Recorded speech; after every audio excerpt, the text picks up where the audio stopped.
Every week, somewhere in the world, a new railway project is announced, a new tender is published, a new deadline is set, and somewhere, the decision maker needs to know exactly what it means.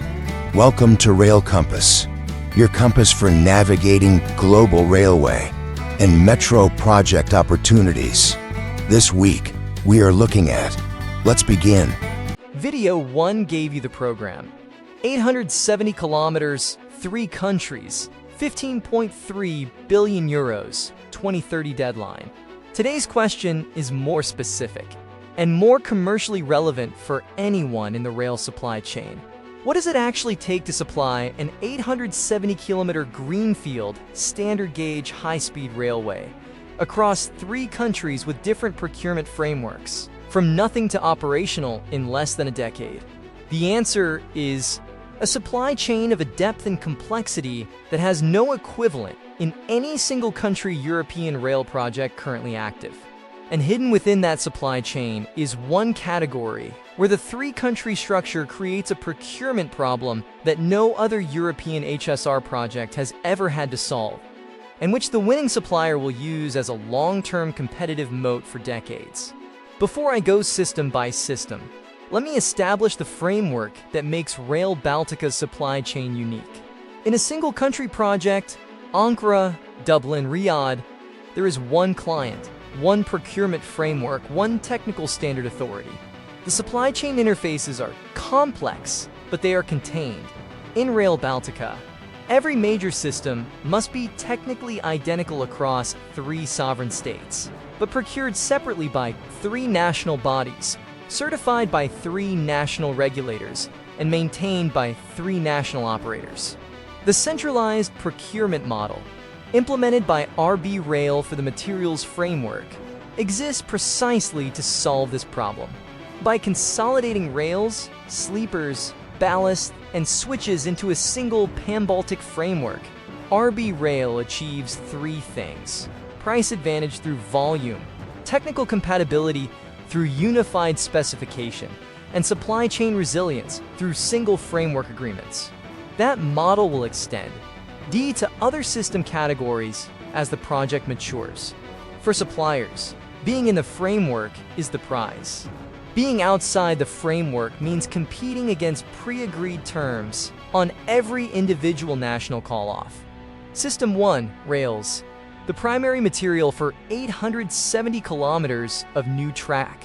Rail Baltica specifies 6010s 10 to the power of 1 profile, the European standard for high-speed lines, and 100-meter welded lengths.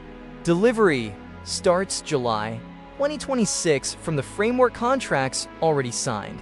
The global rail supply market is relatively concentrated. Voestalpine Railway Systems of Austria, through their Donawitz steel plant, is the leading European HSR rail producer. Tata Steel, formerly British Steel, at Scunthorpe produces 6010s 10 to the power of 1 rail for UK and European markets. ArcelorMittal produces rail at Luxembourg and Dunkirk. The framework contracts are signed. The specific winners have not been publicly disclosed, but these are the credible suppliers at this scale. System 2, sleepers. Concrete monoblock sleepers, B91 or B70 profile for the full corridor. Pre-stressed concrete. The Baltic states have limited local concrete sleeper production capacity. Pan-European suppliers include Bankhead Concrete, Sievert Industrial Benton, and various Eastern European manufacturers who have expanded capacity in recent years for the TEN-T pipeline. System 3, ballast. High-quality crushed granite ballast, specification greater than or equal to D100 MPa, available from September 2026 under the framework. Local Baltic quarry operators and Scandinavian suppliers. This is one of the few categories where regional sourcing is commercially viable at scale. System 4, switches and crossings. High-speed switches for 249 kilometers per hour operation. Vossloh and Voestalpine are the primary European HSR switch manufacturers. Vossloh's high-speed switches are installed on TGV ICE, and Avenue networks. The framework contracts for switches are signed, with first availability by end 2026. System 5, Electrification. The entire 870 kilometers corridor, one system, one contract, one supplier group. The Cobalec Consortium, Elecnor of Spain and Cobra IS, won the 1.77 billion euros design and build electrification contract in September 2025. This covers 2 by 25 kV 50 Hz AC overhead catenary with auto tensioning, 10 traction substations using static frequency converter technology, and all associated civil works for substation buildings and cable infrastructure. Scope runs from 2025 through 2030. The 2 by 25 kV system, with booster transformers at 15 to 20 kilometers intervals, is the appropriate technology for high-speed lines above 200 kilometers per hour and long distances between substations. It reduces current losses and enables the very long feeding sections needed in the Baltic corridor's sparse settlement pattern. Within the Cobalec contract, substation equipment procurement is active. ABB, Siemens Energy, and Schneider Electric are the traction transformer and switchgear suppliers at this scale. FIR plus FRI for overhead catenary hardware. Marison for contact wire and return current components. System 6, ERTMS Level 2 signaling. And this is the most strategically significant outstanding procurement on the entire project.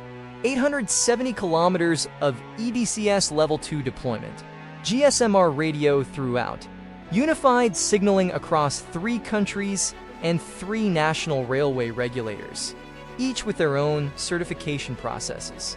The ERTMS/EDCS Level 2 supply market for large-scale HSR deployment is served by 4 main suppliers. Alstom with their EBI platform, Siemens Mobility with TrainGuard, Hitachi Rail with their Ansaldo STS heritage, and Thales with their Atlas system. What makes Rail Baltica's ERTMS requirement unusual is the cross-border interoperability obligation.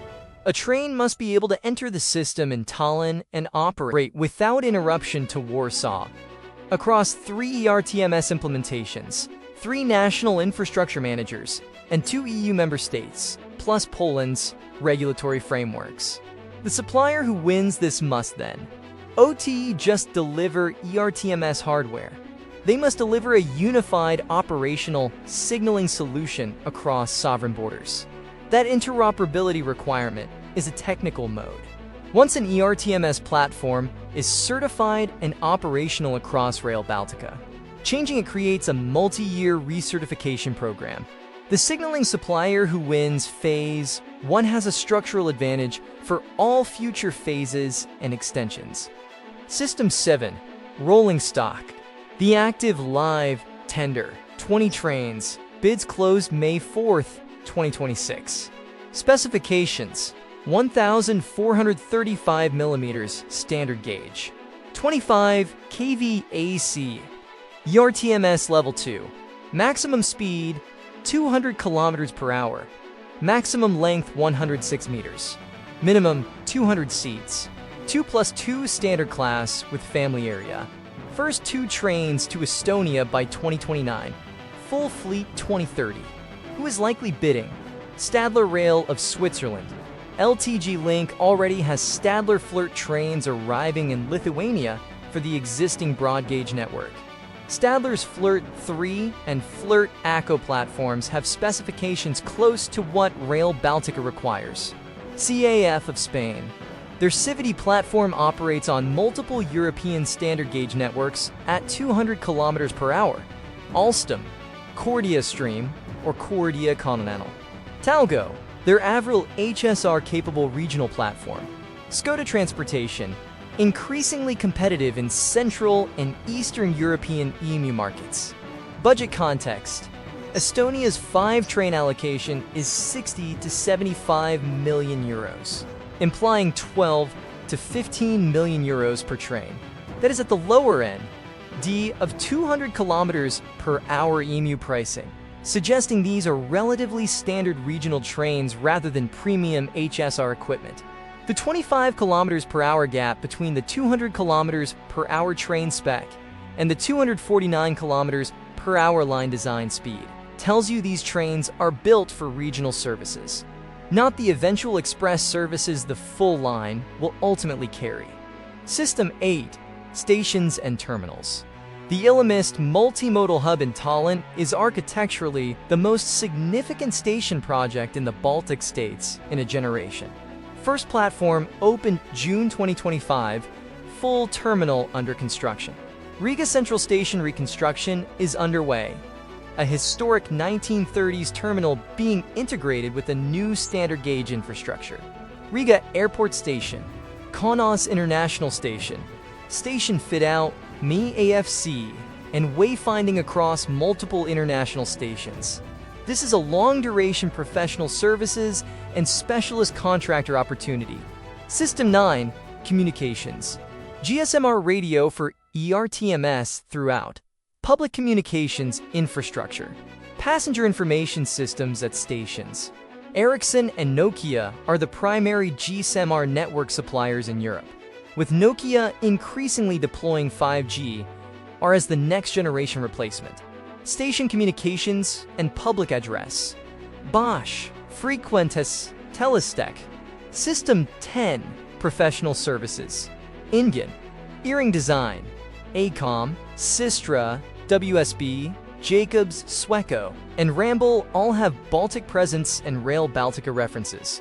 Program management. ARUP, Mott MacDonald. Environmental monitoring and management. 12 Natura 2000 crossings generate long-duration ecological monitoring contracts. Construction supervision. Multiple packages across 3 countries in a decade of construction.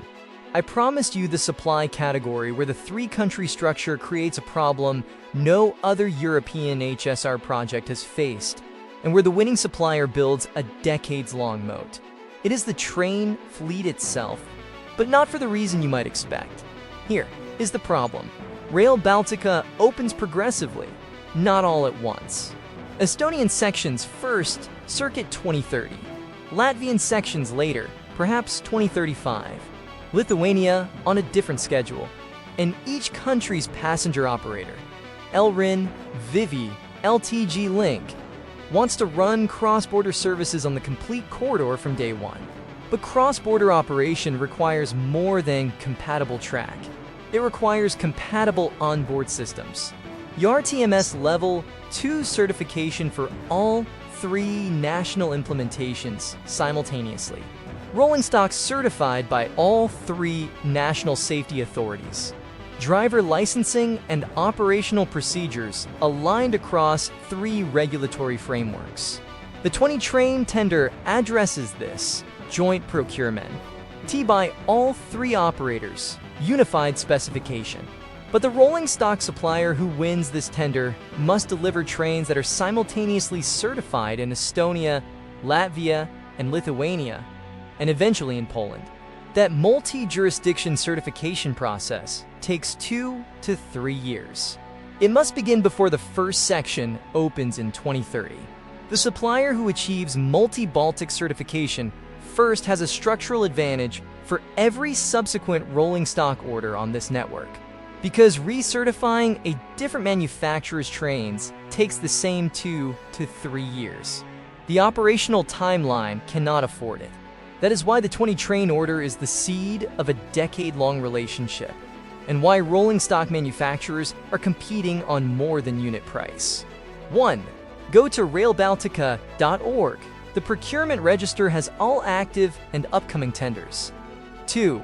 If you're in track work, electrification, or signaling, the 2026 procurement wave is live. Check the national procurement registers in Estonia, Latvia, and Lithuania in parallel. 3.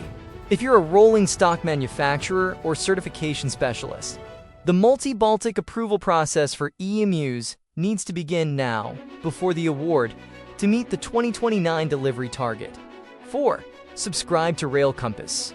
Next Thursday, Istanbul in rail. 127 kilometers. 6 MDB co-financiers. For civil lots, Turkey's largest infrastructure project, and the tenders are launching this year. Rail Baltica, 870 kilometers, 3 countries, one procurement opportunity that runs for a decade.